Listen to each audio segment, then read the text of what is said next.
On today's episode of What the F is Wrong with People, I'm gonna be telling you guys what happened to me. And I wanna preface this by saying, I don't want any compliments, I don't want any pity. I just want a safer space online for women all over and for women to support women, because half of these comments are women. I wanna make it very clear as well, I have been celebrating my weight gain. So if that turns you off, please scroll, because this is not for you and I am not talking to you. I feel like we all go through emotional challenges, especially as women, that we don't talk about for a lot of reasons. And I will start with the fact that I have had 2 breakups that have triggered me to not eat because of my anxiety attacks and panic attacks. It is something that can be inexplainable sometimes. Just all of a sudden you get a rock in your throat and you can't eat and you're stressed out and you're overthinking everything. And this is the result of a toxic relationship. Now, my first toxic relationship in college ended with him physically abusing me while we were on a trip, and we were in a different country actually, so that was so scary and such a dark time for me.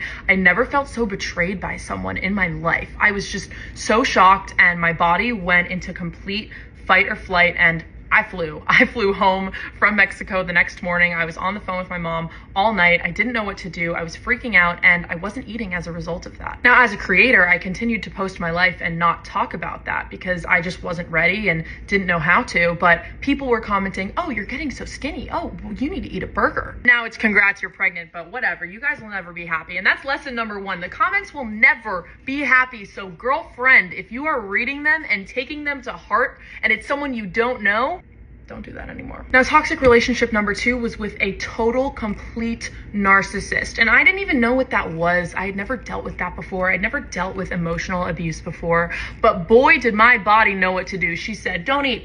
We're not eating. You're stressed out. We're not eating. And this was heightened during the breakup. And then after the breakup, I found out even more things that triggered me to eat even less because I was hurt even more, even though that was not my man anymore, because I'm an emotional being and I felt betrayed once again. But now I'm in an extremely happy relationship. And when we first started dating, I was eating a lot. And honestly, I was really happy about it because I had not been able to eat that much in so long while looking at a man.